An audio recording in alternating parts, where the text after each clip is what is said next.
听2个小时的课，自动就可以拿到 license。嘿，大家好，欢迎来到 Keith on the Bike， 我是 Keith。今天我们来到槟城车模让驾驶学院见一见特别嘉宾，也就是这里的院长啦。他将会为我们解答如何为我们的摩托驾照从 B2 升级到 B4。我们将会简单又详细的解说 B4 upgrade 的细节。如果你已经持有 B2 摩托驾照超过10年，又打算 upgrade 的话，这个 video 非常适合你，一定要把它看完。话不多说 ，Let's go！ 你好，院长，非常感谢你接受我的采访。你好，很高兴来这里能为大家去答疑。那我们就直接进入正题吧。能不能简单介绍一下从 B2 驾照升级到 B4 的基本要求是些什么呢？第一重点就是说，你的摩托license一定要有10年以上。第二，你不可以有 blacklist， 还是有中罚单在 police 跟 JPG 里面的黑名单。第三，它一定要经过练习2个小时，然后在当天直接考试。如果我们普通人要怎样去查看我们符不符合这个要求呢？ OK， 有2种办法。第一种办法就是你可以从你的 MyJPJ 的 app 里面，你可以自己去设自己哦。第二就是你可以直接出 JPJ 考的。但是有些人会问我不及格怎样办 ？OK， 那个你直接要去 JPJ 查你的问题在哪里。大多数我们有 blacklist 黑名单，还是有罚单没有去还掉那个3万哦。基本上买 JPJ App 98% 的人已经可以查到了，对，可能有一些特殊情况18%的人需要去 JPJ 考的，对，问比较 detail， 对，大多数都在 App 里面看得到了。很多人可能也不大清楚这个升级的过程，可以简单的讲解一下 B4 需要经过什么步骤吗？如果说他已经报名了的时候，当天练习的时候，我们要经过 JPJ 的买 C 卡，当兵了开始写了2个小时才可以考试。比如讲早上我们练习，下午考试，所以每个学生来，比如讲他8点早上开始，他接到完10点。然后就休息了，第二批的人就是10点半开始到12点半，下午这批就来考试了。考试了就当天给你成绩，如果及格了，过了2-3天就可以做license，不是当天可以做license。刚才你有讲我们需要经过一些考试，可不可以分享一下考试的内容是什么？好像一早来到我们要听课，还是要骑摩托，还是要怎样？你来到了的时候，第一我们要注买这个单兵证明你来了，第一。过后不用听课程什么，只是说练习罢了。其次，它的考试跟我们平常不升级的考试是一样的，一模一样的东西来的，只是它缩短它时间练习罢了。因为你会驾大型摩托了嘛，所以它只是缩短那个时间，不浪费我们的时间，所以它缩短。但是考试的办法跟平常考试是一样的。所以其实不是包拿到的只是说它有不一样的。我们考试Bahagian 2是考那个过那个滴滴啦。棍啊，emergency brake 那个是Bahagian 2咯，Bahagian 3我们要做那个手势，还是出路的 signal 啦，要打 signal 什么咯。但是在那个升级 B2 到 B4 的嘞，如果你非其中一样，你要从头来到，从 A 开始。平常的考试呢，你非Bahagian 2，下次你考Bahagian 2，你非Bahagian 3，你考Bahagian 3。但是升级的你要非在Bahagian 2，Bahagian 3 pass， 你要重考过2个。如果你 pass Bahagian 2 fail Bahagian 3，你要从头考过2个。它的不一样在这边。如果讲到这样的话，我们普通自己要来考 B4 compare 跟这个升级有什么分别呢？第一，它不用出 L license。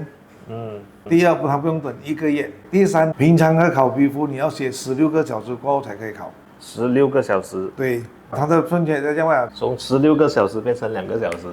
对，因为他们习惯驾大型摩托了嘛。所以政府给他们优惠哦。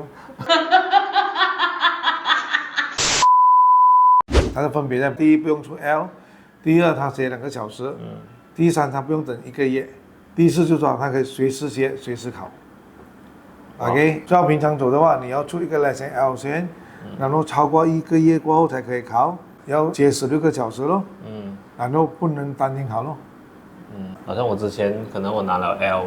你讲30天，那30天是我们可以去学的呢，就是那16个小时可以在那30天里面练习。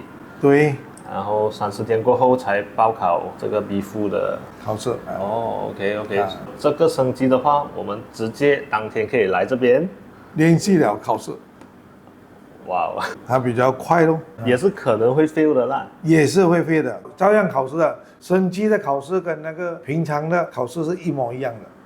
那这个升级 B2 驾照的费用大概是多少啊？ DBJ 那边已经规定好的，就是160块，加一个 SSD 12块，所以全部172块。OK，172。如果我可以符合这个要求，我拜5来报名就可以直接有考。你这边每天都有这个，还是有特定的时间？到目前为止 ，JPJ 只给我们每一个轿车学院1个礼拜1天罢了。但是 JPJ 有讲啦，如果你的人数多的话，你model多的话，你可以再申请另外1天加人哦。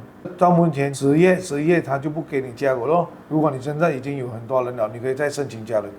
但好像这里怎么让你有多少辆大型摩托？我们怎么样有6辆？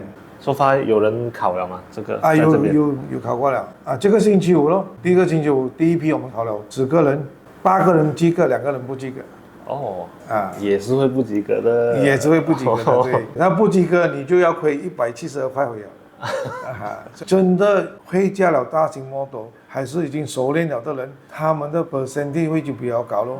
像比如讲有些人教 scooter 很久，但是卡什么都我不会，我们不建议你拿这个 program 哦。因为平常的价钱是500-600块，但是如果你用这个一次费172块，你费了3次都是500-600块了。所以，但是你学6个小时不了，平常考试的你可以学16个小时，所以比较划算哦。这个 program 基本上是给一些已经有了 big bike 或者有接触过 big bike 的，才可以很顺利的一次过考。对，他已经有接触很久长时间，但是没有拿考试罢了。大多数是会驾照，但是他没有拿驾照嘛。可能他还是拿着 L， 没有时间来学16个小时，因为这个 program 它可以顺利一次过完。一次考完，不用拿很多的假期哦。最后，对于这个 B2 升级到 B4，院长你有什么想要补充的吗？很多人要升级，他以为是说不用考试，只是来听课程了，就可以直接拿驾照了。我也是这么以为啊，你是这样以为哦？很多人误解了一点，考试一定要考试的，因为为什么？如果你没有考试，我们的驾照人家出国就不能用了。所以考试一定要存留在那边哦，还是要一些一个 standard 在那边哦。其次来讲，JPJ 放宽很多了咯，从16个小时，2个小时就可以考试。然后你接到当天就可以考试。所以你不用浪费你的时间很多。对。已经熟练了的人呢，你就拿这个 program， 我就觉得对你们大家都会有好处咯。如果说不大熟练的话，我的建议是最好不要用这个 program 哦。其实不能及格，你会亏更加多钱哦。所以如果你拿回平常 program， 你可以学16个小时，然后有把握才考。看你本身的情况哦。如果你已经很熟了的人，我可以建议你拿这个 program 哦。如果不熟练的人，最好是拿回平常的练习比较好哦。哇，非常好的建议。好了，非常感谢院长的分享。OK， 谢谢你的时间。OK， 喂，谢谢。我回去再剪一下。哇，通过这个采访才知道，其实这个 B2 to B4 的升级也是要通过考试的哦，而不是听2个小时的课自动就可以拿到 license。那你们对这个 B2 to B4 升级有什么见解？留言区告诉我。B4 只是一个重机骑行的开始，希望大家可以安全的骑行啦。好了，影片的最后别忘了 subscribe，keep on the bike， 打开旁边的小叮当，这样你就不会错过任何一期的精彩内容。也顺便来一下 Facebook page， 还有 follow 一下 IG、Instagram 啦。OK， 我们下期再见 ，keep on the bike，enjoy the ride，goodbye。